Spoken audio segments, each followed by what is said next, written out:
Assalamualaikum warahmatullahi wabarakatuh. Salam Om Swastiastu, Nama Budaya, Salam Kebajikan. Yang terhormat Bapak Adita Widara Putra SPD MPD, yang terhormat Ibu Handara Trialitasari SPD, serta rekan-rekan yang saya hormati dan yang saya banggakan. Perkenalkan, nama saya Kevin Pratama dengan NPM 25700611103 dari Fakultas Teknik Universitas Siliwangi, Prodi Informatika Angkatan 2025. Pada kesempatan kali ini saya akan menyampaikan hasil penelitian kami yang berjudul Analisis Perspektif Mahasiswa Terhadap Tingkat Keberagaman Bahasa di Universitas Siliwangi. Lanjut saja ke agenda berikutnya yang akan disampaikan oleh rekan saya, yaitu tentang pendahuluan. Kepadanya disilakan.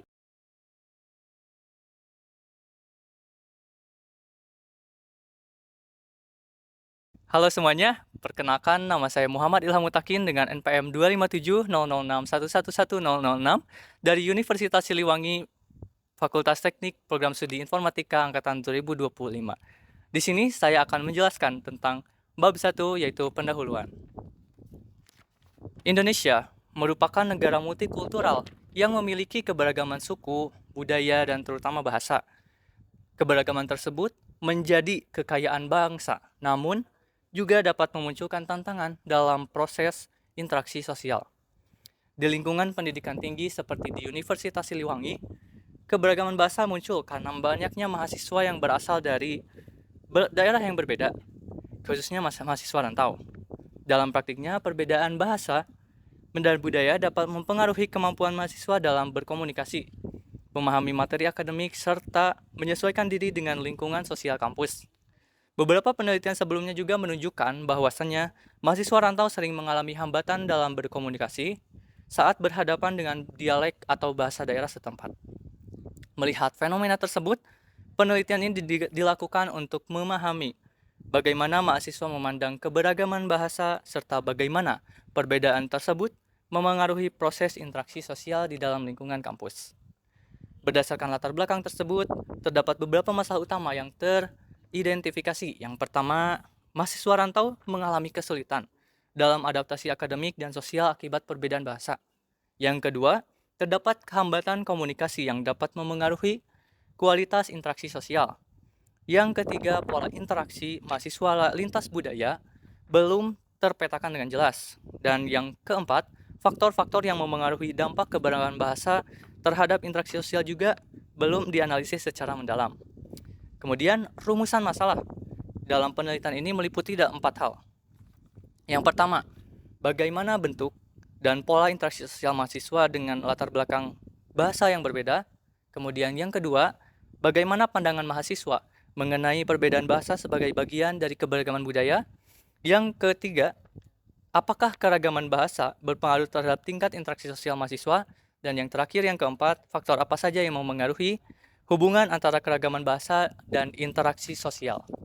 Selanjutnya, tujuan penelitian ini bertujuan untuk mengetahui bentuk dan pola interaksi sosial mahasiswa lintas bahasa, menganalisis pandangan mereka terhadap keberagaman bahasa, mengidentifikasi pengaruh keragaman bahasa terhadap interaksi sosial, serta menjelaskan faktor-faktor yang memengaruhi dinamika interaksi tersebut. Kemudian manfaat penelitian ini adalah yang pertama secara teoritis. Penelitian ini diharapkan dapat memperkaya kajian interaksi sosial dan komunikasi antar budaya.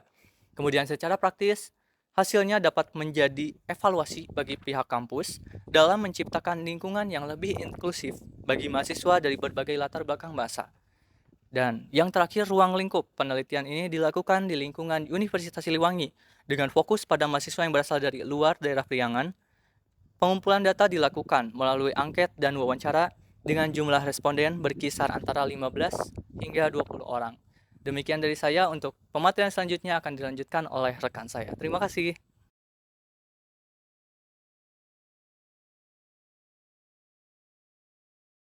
Selamat sore semuanya, perkenalkan nama saya Lutfi Fitriani dari Universitas Siliwangi, Fakultas Teknik, jurusan Informatika Angkatan 2025. Di sini saya akan menjelaskan bab 2, tinjauan pustaka, lanjutan dari pemateri sebelumnya. Nah, Yang pertama itu adalah landasan teori. Keberagaman bahasa dipahami sebagai perbedaan bentuk, variasi dan penggunaan bahasa yang muncul karena perbedaan suku, budaya, geografis serta latar sosial penuturnya. Bentuk keberagaman ini mencakup variasi dialek, pilihan kata, gaya pengucapan, hingga fungsi sosial bahasa. Keberagaman bahasa berfungsi sebagai alat komunikasi, identitas budaya, serta sarana pembentukan hubungan sosial. Nah, dalam konteks multikultural seperti kampus, bahasa menjadi simbol pembeda sekaligus jembatan yang menghubungkan mahasiswa dari berbagai latar belakang berbeda. Kemudian, membahas keberagaman, pasti ada interaksi sosial. Interaksi sosial adalah proses hubungan timbal balik antara individu atau kelompok yang saling mempengaruhi tindakan dan perilaku masing-masing. Bentuk interaksi dapat berupa komunikasi langsung maupun tidak langsung, dengan syarat utama adanya kontak sosial dan komunikasi. Nah, interaksi sosial dipengaruhi oleh beberapa faktor, seperti kesamaan tujuan, kebutuhan sosial, dukungan lingkungan, serta kemampuan individu untuk memahami bahasa dan budaya lawan bicara. Perbedaan bahasa dapat memperkaya dinamika sosial, tetapi juga berpotensi menimbulkan hambatan komunikasi. Dialek yang berbeda, tingkat formalitas bahasa, serta istilah yang tidak familiar dapat menciptakan kesalahpahaman. Namun, dengan kemampuan adaptasi dan sikap saling menghargai, keberagaman bahasa justru dapat memperkuat hubungan sosial dan memperluas wawasan budaya manusia. Kemudian untuk penelitian kami ini pasti selalu didasari dengan penelitian terdahulu kan tinggi. Yang pertama itu dari penelitian oleh Rina Noviasari dan Jana Hama Amin menunjukkan bahwa penggunaan bahasa daerah dapat meningkatkan interaksi dan kepercayaan diri mahasiswa. Yang kedua, penelitian oleh Rini Agustina dan tim yang menemukan bahwa mahasiswa cenderung memiliki sikap positif terhadap penggunaan bahasa daerah, meskipun dalam beberapa kasus dapat menghambat komunikasi lintas budaya. Yang ketiga adalah penelitian oleh Nurmalasari dan Lestari menegaskan bahwa toleransi terhadap perbedaan bahasa berkorelasi dengan kualitas hubungan sosial mahasiswa. Nah, temuan-temuan ini menunjukkan bahwa keberagaman merupakan faktor yang penting yang mempengaruhi intensitas dan kualitas interaksi antar mahasiswa.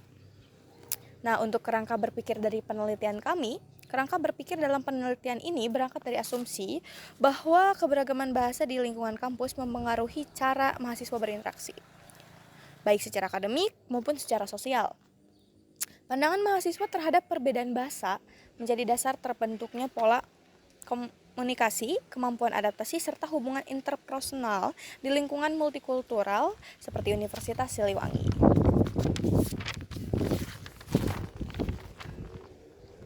Dengan demikian, alur berpikir penelitian ini menghubungkan 3 elemen utama, yaitu perspektif mahasiswa mengenai keberagaman bahasa, kedua, kemampuan komunikasi dan adaptasi, dan yang untuk ketiga itu bentuk serta kualitas interaksi sosial yang terbentuk. Sekian pematerian yang saya sampaikan. Materi selanjutnya akan dijelaskan oleh pemateri ketiga. Sekian, terima kasih.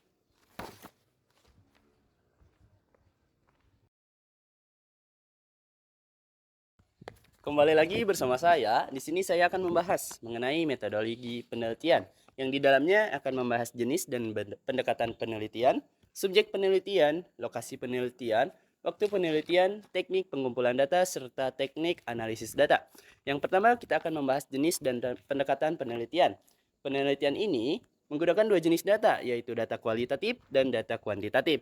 Data kualitatif digunakan untuk memahami pengalaman, pandangan, serta interpretasi mahasiswa terhadap keberagaman bahasa. Sementara itu, data kuantitatif digunakan untuk mengukur persepsi mahasiswa, sikap melalui angket berskala Likert. Dalam pengumpulan datanya, penelitian ini menggunakan 2 pendekatan. Yang pertama, melalui penyebaran angket kepada responden untuk memperoleh data terukur mengenai persepsi mereka. Yang kedua, melalui wawancara mendalam untuk menggali informasi yang lebih rinci mengenai pengalaman dan proses adaptasi mahasiswa lintas bahasa. Berikutnya kita akan membahas subjek penelitian. Pada penelitian ini subjeknya yaitu mahasiswa Universitas Siliwangi angkatan 2025 yang berasal dari luar daerah Priangan atau luar budaya Sunda. Kelompok ini dipilih karena mereka yang paling berpotensi mengalami dinamika komunikasi akibat perbedaan bahasa. Berikutnya mengenai lokasi penelitian. Penelitian ini dilakukan di lingkungan kampus Universitas Siliwangi, khususnya di kampus 2 pada Fakultas Teknik dan Fakultas Pertanian, serta beberapa program studi di kampus 1. Waktu penelitian ini dilakukan pada bulan Oktober hingga November 2025, mulai dari hari Senin sampai Jumat pukul 9 hingga 16 waktu Indonesia Barat. Selama periode tersebut, seluruh rangkaian mencakup penyusunan instrumen, pengumpulan data, serta evaluasi. Lalu, pada teknik pengumpulan data terdapat 2 teknik utama, yaitu yang pertama, penyebaran angket melalui GPOM atau Google Form. Angket menggunakan skala Likert 1 sampai 5 untuk mengukur 2 variabel utama, yaitu pandangan terhadap keberagaman bahasa dan tingkat interaksi sosial mahasiswa. Yang kedua, wawancara langsung dengan beberapa informan untuk menggali pengalaman, hambatan komunikasi, serta proses adaptasi mahasiswa secara lebih mendalam. Pertanyaan bersifat terbuka, sehingga responden dapat memberikan penjelasan yang lebih bebas dan detail. Nah, berikutnya mengenai teknik analisis data, disesuaikan dengan jenis datanya. Untuk data angket, digunakan analisis deskripsi kuantitatif. Setiap jawaban diberi skor, dihitung rata-ratanya, lalu diinterpretasikan untuk melihat kecenderungan persepsi mahasiswa. Untuk data wawancara, digunakan analisis kualitatif dengan teknik analisis tematik. Langkah ini dilakukan dengan menelaah transkrip, mengidentifikasi tema utama, serta mentafsirkan makna dari jawaban responden. Melalui kombinasi kedua metode ini, penelitian ini menggambarkan hubungan antara perspektif mahasiswa terhadap keberagaman bahasa dan interaksi sosial yang terjadi di lingkungan kampus. Cukup sekian mungkin dari pembahasan metodologi penelitian, dan berikutnya mengenai bab 4 akan disampaikan oleh rekan saya. Terima kasih.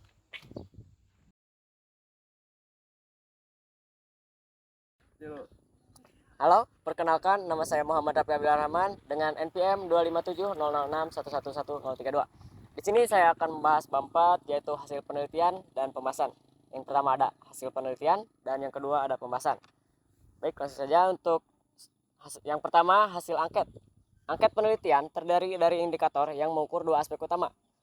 Yang pertama, perspektif mahasiswa terhadap keberagaman bahasa, dan yang kedua, pengaruh keberagaman bahasa terhadap interaksi sosial.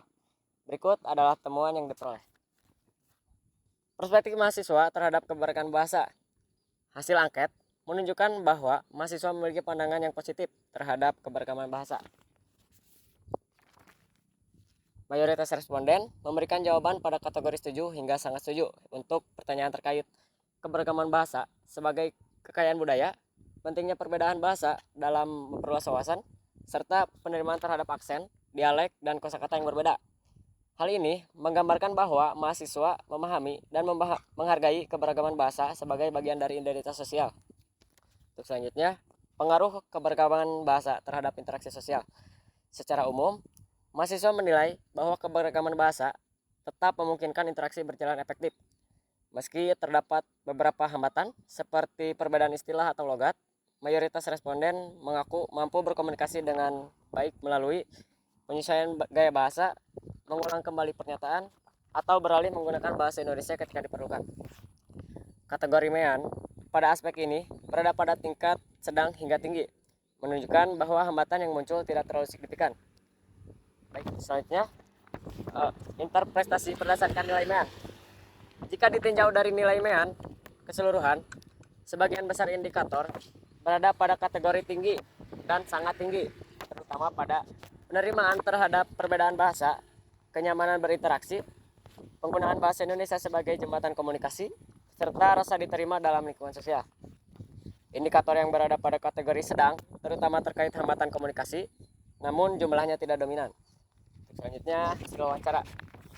Hasil wawancara yang dilakukan pada beberapa responden memperkuat temuan dari angket. Beberapa poin penting yang ditemukan adalah sebagai berikut.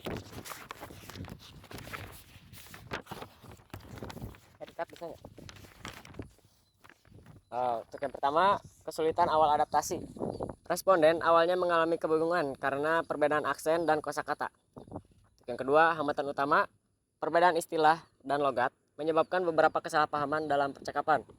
Yang ketiga, kesalahpahaman muncul ketika percakapan menggunakan bahasa daerah atau dialek yang kurang dipahami. Yang keempat, strategi adaptasi, bertanya ulang, meminta penjelasan, dan konsisten menggunakan bahasa Indonesia. Yang kelima, percaya diri. Sebagai responden, awalnya kurang. Yang kelima, percaya diri. Sebagian responden awalnya kurang percaya diri, namun membaik seiring bertambahnya interaksi. Yang keenam, peningkatan keterampilan komunikasi. Mahasiswa yang lebih fleksibel dan terbiasa menghadapi perbedaan bahasa. Yang ketujuh, lingkungan sosial yang membantu. Mahasiswa lokal sering membantu menjelaskan kata atau konteks yang tidak dimengerti. Yang kedelapan, saran dari responden. Mahasiswa baru disarankan untuk berbaur aktif dan tidak ragu bertanya ketika tidak memahami tertentu. Baik, itu selanjutnya ke pembahasan. Berdasarkan hasil angket dan wawancara, terdapat beberapa poin inti pembahasan. Yang pertama, keberagaman bahasa dihargai sebagai identitas budaya. Temuan ini selaras dengan teori sosiolinguistik yang menekankan peran bahasa sebagai bagian dari identitas sosial mahasiswa. Yang kedua, interaksi sosial tetap berjalan efektif meskipun terdapat perbedaan bahasa. Hambatan memang ada, tetapi tidak mengganggu hubungan sosial secara signifikan. Yang ketiga, kemampuan adaptasi linguistik mahasiswa sangat berpengaruh. Upaya seperti menggunakan bahasa Indonesia atau mempelajari kosakata baru terbukti meningkatkan efektivitas komunikasi.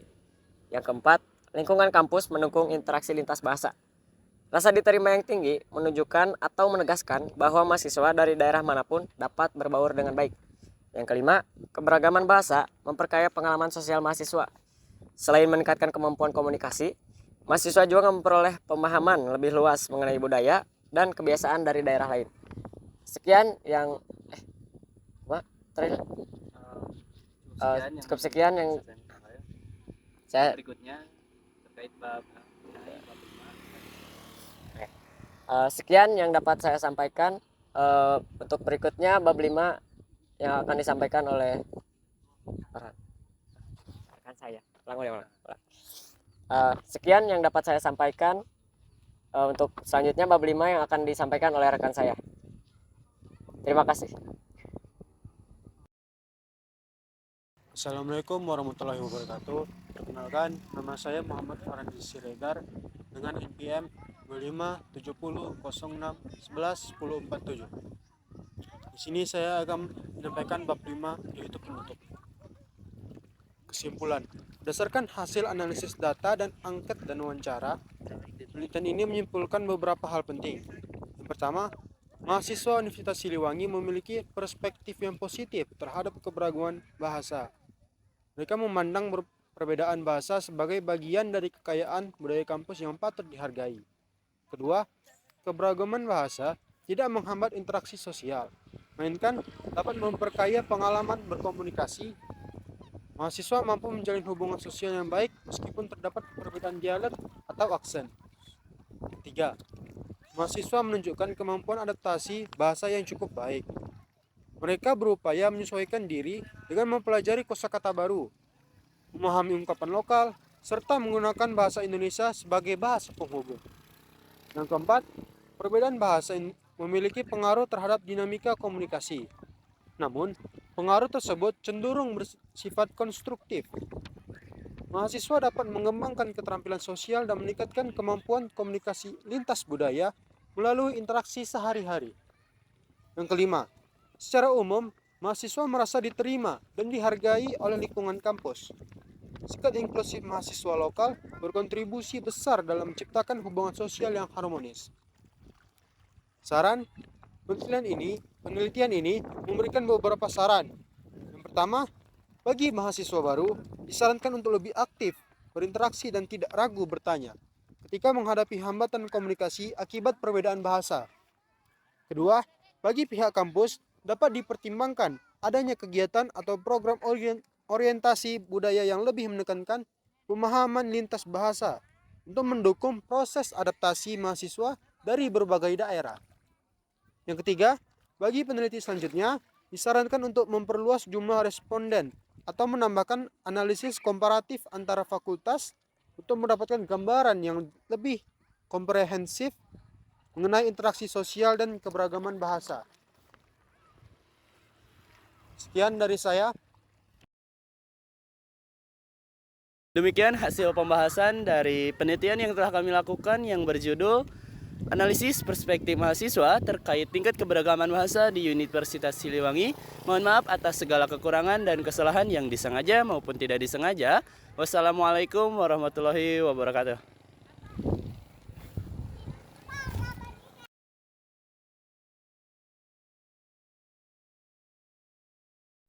Assalamualaikum warahmatullahi wabarakatuh. Perkenalkan, nama saya Lutfi Fitriani dari kelompok 9 Bahasa Indonesia. Kami di sini akan melaksanakan pengambilan data, yaitu wawancara mengenai proposal penelitian analisis perspektif mahasiswa terhadap tingkat keberagaman bahasa di Universitas Siliwangi. Bersama saya ada narasumber kami, yaitu... Perkenalkan, nama saya Bagas Saputra, asal saya dari Kota Depok.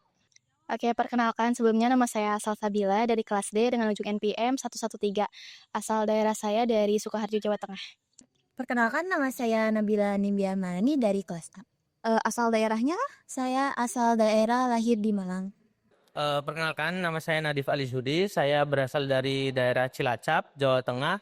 Saya dari kelas EF, Angkatan 25, Informatika Angkatan 25. Pertanyaan pertama, bagaimana pengalaman Anda ketika pertama kali berkomunikasi dengan mahasiswa lokal yang menggunakan bahasa atau dialek berbeda? Jujur, saya sendiri merasa kesusahan karena terutama di bahasa kan beda ya. Kalau Sunda itu intonasinya kan lembut gitu. Kalau kita kan di Depok, biasanya di Jakarta apalagi bahasanya tuh cepat gitu. Kalau di Tasik itu agak kasar dibilangnya gitu. Sebetulnya nggak terlalu susah juga sih, soalnya kan saya dari kecil juga udah di sini ya, jadi saya udah terbiasa dengan bahasa Sunda begitu. Oke, kan karena saya dari orang Jawa, pertama kali ke sini tuh SMP. Jadi saat ke sini kan orang-orang mau belajar atau bicara semuanya pakai Sunda. Jadi saya sebagai orang Jawa tuh ngerasa nggak tahu sih mereka apa yang mereka bicarakan. Tapi kadang kalau misalnya ngobrol sama mereka juga bingung gitu loh gimana caranya. Takutnya apa ya, kayak dikucilkan karena kita tuh orang luar, dianggap kayak gak bisa masuk ke apa sih wilayahnya mereka gimana. Tapi ternyata orang-orang yang di sini tuh nggak seperti yang saya bayangkan. Mereka tuh kayak ngajak aku, hayo ke sini nggak apa-apa. Aku nggak kayak yang kamu pikirkan. Jadi menurutku orang-orang yang di sini tuh enak juga. Kalau pengalaman pertama ya mungkin sedikit kaget ya, maksudnya karena mungkin jarang mendengar bahasa Sunda gitu kan. Di sini rata-rata menggunakan bahasa Sunda, jadi saya sendiri harus buat kayak terbiasa itu pasti butuh waktu gitu. Jadi ya sedikit kaget gitu.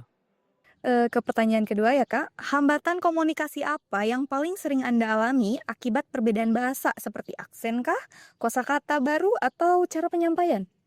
Ya, yang saya bilang tadi, ada beberapa kosakata juga yang saya kurang paham ya, yang di Sunda sendiri. Dan juga sama yang tadi saya bilang, intonasi juga berbeda. Di saya kan biasanya di Jakarta, yang biasanya orang tuh asal nyerocos aja gitu bahasa kita mah. Kalau di Sunda kan kita ngomongnya terus lemah lembut gitu. Menurut saya sih nggak terlalu ada perbedaan yang signifikan ya. Mungkin ada beberapa kata yang sama gitu, tapi makna di bahasa Sunda dan bahasa Jawanya itu berbeda gitu.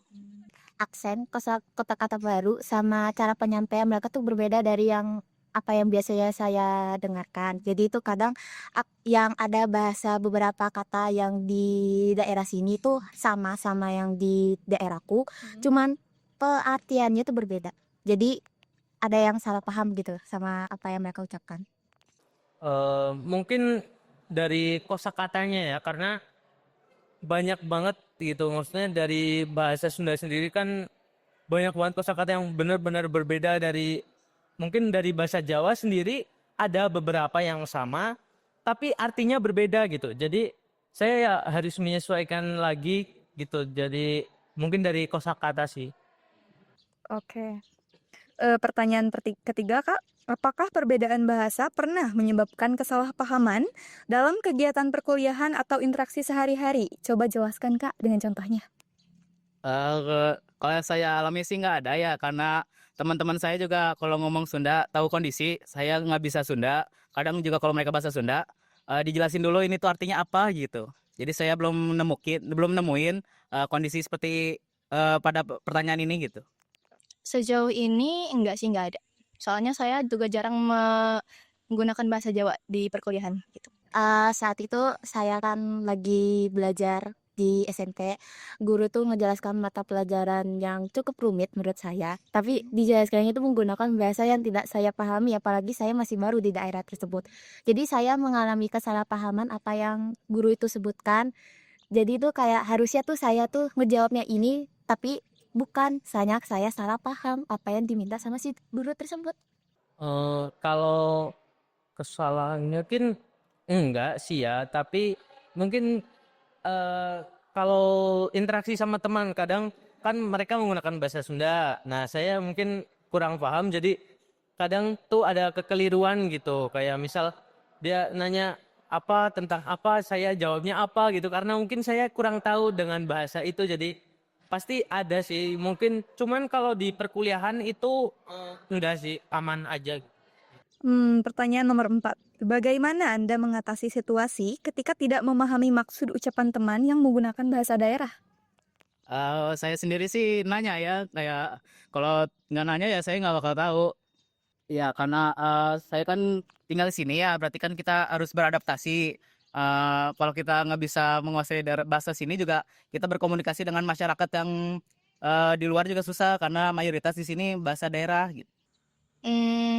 Ya ditranslate atau kalau enggak ya langsung tanya aja itu artinya apa sih gitu, maksudnya apa gitu. Aku belum terlalu paham sama kosakata ini gitu. Pertama saya tuh nanya apa sih yang dimaksudkan atau bisa jelaskan nggak dalam bahasa Indonesia. Kalau kayak gitu pasti saya tanya lagi pakai bahasa Indonesia gitu. Maksudnya ini bahasa Indonesia, coba pakai bahasa Indonesia aja gitu biar sayanya paham karena kalau pakai bahasa Sunda kurang paham gitu. Pasti minta pakai bahasa Indonesia aja biar gampang gitu. Dalam kondisi apa Anda merasa penggunaan bahasa daerah di lingkungan kampus mempengaruhi kenyamanan atau kepercayaan diri Anda saat berinteraksi? Dari saya sendiri sih nggak ada, ini FYI aja ya. Orang tua saya itu dari Sunda juga, jadi saya tuh beberapa bahasa Sunda tuh saya bisa, makanya saya nggak terlalu susah banget lah, nggak terlalu awam banget tentang bahasa Sunda. Enggak sih, soalnya kan sejauh ini aku udah cukup beradaptasi sama bahasa Sunda gitu. Jadi nggak terlalu susah juga. Mungkin kayak di kehidupan sehari-hari. Soalnya kalau misalnya pas di bagian pembelajaran, rata-rata dosen tuh ngomongnya nggak semuanya Sunda. Jadi masih bahasa Indonesia. Sedangkan kalau di kehidupan biasa kayak kita ngobrol bersama saat ini, ada campuran aksen Sunda. Jadi saya ngerasa kurang nyaman soalnya masih ada yang tidak dipahami. Mungkin saya kadang-kadang mungkin agak kurang pede itu karena misal kalau presentasi gitu ya kayak dialek saya, maksudnya logat saya kan medok gitu, kadang itu agak kurang pede gitu karena ya beda dialek gitu sama di sini gitu. Mungkin itu aja sih. Kalau yang lain-lain sih mungkin masih biasa, nyaman aja sih dia. Pertanyaan itu, apa langkah yang Anda lakukan untuk menyesuaikan diri dengan keberagaman bahasa di Unsil, baik dalam konteks akademik maupun pergaulan? Oke, jadi pertama karena saya sendiri nggak awam banget, jadi saya juga biasa aja gitu ngobrol sama teman juga biasa aja. Kalau mereka bahasa Sunda, paling kalau ada kosakata yang nggak tahu saya nanya ini tuh artinya apa gitu, paling gitu aja sih. Ya menggunakan bahasa Sunda dalam sehari-hari itu. Jadi Kayak emang udah pasti ya. ya sudah. Saya tuh berusaha untuk mempelajari beberapa kosakata yang mungkin digunakan ke dalam sehari-hari. Terus setelah itu saya tuh kayak nyoba translate sendiri lah itu gimana pengertiannya. Cuma masih nanyakan ke teman yang bisa bahasa Sundanya, takutnya saya salah mengartikannya. Kalau menyesuaikan mungkin kayak bertanya ke teman ya, mungkin ada beberapa kadang tuh penasaran gitu, ini kata-kata ini tuh artinya apa sih gitu. Mungkin kayak apa ya, kalau kadang misal tanya ke teman kalau udah makan atau belum gitu, pasti tanya kadang pakai bahasa Sunda kan biar lebih akrab gitu, ini pakai bahasa Sunda tuh gimana gitu, pasti gitu sih. Mungkin lebih sering berkomunikasi aja nih. Kemudian Kak, pertanyaannya itu sejauh mana Anda merasa kemampuan komunikasi Anda meningkat setelah berinteraksi dengan mahasiswa dari berbagai latar belakang bahasa? Cukup baik sih karena saya juga kan mudah beradaptasi itu orangnya, jadi nggak terlalu sulit gitu menurut saya. Merasa udah gitu dong. Oke, jadi kan saya tuh pernah ke Papua. Itu tuh SD, jadi sekitaran umur 7 tahunan.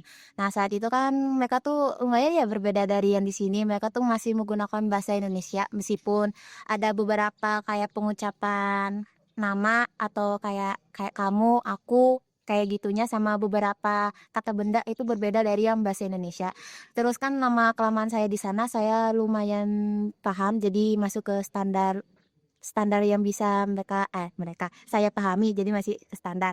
Kalau di sini karena saya sudah lumayan lama sekitar hampir 5 tahunan, jadi saya udah masuk ke tahap standar tapi belum ke tahap yang fasih mas, langsung mengerti apa yang mereka ucapkan. Kalau untuk peningkatan interaksi ya mungkin nggak terlalu signifikan ya karena saya sendiri mungkin belum mungkin nggak menguasai bahasa Sunda jadi masih ya standar-standar aja ya mungkin ada beberapa kata baru memang yang udah tahu artinya tapi masih banyak sekali yang istilahnya mungkin harus saya dalami lagi buat dipelajari biar tahu artinya tuh apa sih biar mungkin saya biar bisa apa sih berbincang pakai bahasa Sunda gitu biar lebih nyaman gitu. Lanjut Kak, pertanyaan selanjutnya itu siapa pihak yang paling berperan membantu Anda menyesuaikan diri dengan keberagaman bahasa seperti teman terdekat kah, senior, dosen, atau mungkin komunitas tertentu? Kalau saya pertama sudah saya dari keluarga karena di rumah saya sendiri itu biasanya campur-campur gitu antara bahasa Indonesia dan bahasa Sunda. Jadi kalau saya nggak tahu paling saya jawabnya pakai bahasa Indonesia. Kalau di kampus sendiri saya sama teman-teman sih biasanya ngobrol-ngobrol biasa gitu. Sejauh ini sih teman-teman terdekat ya, khususnya kayak tapi orang tua juga berperan sih, soalnya bahasa sehari-hari juga bahasa Sunda kebanyakan. Dan komunitas juga sangat berperan sih. Kalau saya itu dari teman dekat karena kan kami kan sering ngobrol, mereka juga kayak sering memberitahukan saya apa yang dimasukkan dengan ini. Awalnya kan canggung gimana gitu ngomongnya, takut salah. Cuman saat ini saya mencoba untuk berbicara dengan bahasa Sunda, meskipun masih sedikit-sedikit. Kalau yang paling berpengaruh tuh dari teman dekat sih ya. Mungkin kan karena saya ngekos gitu. Teman-teman kos saya itu rata-rata Sunda. Jadi bisa lebih apa ya belajarnya dari teman dekat sih karena setiap hari mereka juga kan pakai bahasa Sunda gitu. Jadi kita juga ketemu setiap hari. Jadi berbincang-bincang juga kadang dia pakai bahasa Sunda, kadang saya pakai bahasa Indonesia. Jadi bisa belajar lebih banyak gitu dari teman dekat. Oke Kak, pertanyaan selanjutnya. Bagaimana perbedaan bahasa mempengaruhi rasa percaya diri, kenyamanan, atau keterlibatan Anda dalam interaksi sosial di kampus? Saya sih biasa aja sih nggak ada hambatan apa-apa. Mempengaruhi kepercayaan diri sih enggak ya, soalnya kan aku juga kalau dalam bahasa sehari-hari mah nggak pakai bahasa Jawa karena pakai bahasa Sunda juga gitu. Jadi nggak terlalu pengaruh sih. Saya awalnya tuh nggak percaya diri kayak misalnya saya mau jajan kan biasanya orang-orang kan bilang kayak teteh atau apa kan saya kan biasanya panggil kayak mbak, kakak atau gimana. Jadi tuh kadang kayak orang tuh nganggap ngomong gitu kayak udah tua banget. Jadi itu apa ya asal saya mau spontan ngomong gitu jadi nggak percaya jadi kadang tuh malu-malu kayak ngomong permisi ini ya beli satu aja gitu nggak panggil teteh atau mbak atau apa gitu. Oh, mungkin kalau ini mungkin ke interaksi sosial sih karena kan mungkin orang-orang cenderung berkumpul tuh yang sesama bahasa gitu. Jarang yang kayak misalnya saya kan Jawa gitu. Ikut nimbrung tuh kadang-kadang bingung karena mereka pasti rata-rata menggunakan bahasa Sunda gitu. Jadi mungkin kurang di interaksi sosialnya sih. Karena misal kayak lagi berkumpul gitu kan pada pakai bahasa Sunda saya mau ikut tuh kadang-kadang ini pakai bahasa Sunda nih kurang cocok gitu kan. Iya. Oke, pertanyaan terakhir ya Kak. Menurut Anda, langkah apa yang dapat dilakukan mahasiswa baru dari luar daerah agar lebih cepat beradaptasi dengan keberagaman bahasa di lingkungan kampus? Karena di lingkungan kampus sendiri kan ya orang-orangnya tahu ya orang-orang berilmu, jadi mereka juga ngertiin gitu biasanya si ini tuh dari luar daerah, jadi nggak bisa bahasa Sunda, bahasa lokal gitu. Makanya kita yang dari luar daerah ya so asik aja gitu berinteraksi. Tuh lama-lama juga mereka perlahan kadang suka nyelipin bahasa Sunda, kadang-kadang kita juga artinya tahu, jadi kita bisa ngomong juga gitu bahasa Sunda. Menurut aku sih banyak-banyak interaksi aja sama teman-teman kampus, nggak boleh apa sih namanya kayak takut salah ngomong atau apapun kan namanya juga belajar gitu. Jadi banyak-banyak interaksi aja sih sama teman sekelas gitu. Oke, pertama kalian tuh coba aja misalnya ngobrol perlahan dengan teman-teman yang kayak anggap udah dekat. Terus belajarlah dari mereka apa yang kamu butuhkan, misalnya pengenalan bahasa, budaya, atau semacamnya. Kalau misalnya kamu masih nggak paham, jangan kayak nganggap kamu tuh nggak bisa mengerti bahasa ini. Coba perlahan, pasti nanti lama-kelamaan akan terbiasa. Kalau cara biar cepat beradaptasi tuh pastinya cari temennya yang banyak, karena maksudnya teman banyak itu dari bahasa Sunda kan, jadi bisa berkomunikasi dengan siapa aja gitu. Jangan jangan malu gitu, diusahakan berkomunikasi itu dengan siapa aja biar sering-sering berkomunikasi pakai, maksudnya nggak harus pakai bahasa Sunda, yang penting berkomunikasi aja gitu. Ada obrolan-obrolan, pasti mereka juga kadang pakai bahasa Sunda gitu kan, kita bisa oh ini artinya ini gitu, lama-lama pasti mengerti gitu. Nah, untuk sesi wawancara sudah selesai, Kak. Terima kasih atas waktunya dan juga kesediaannya untuk menjawabnya. Terima kasih.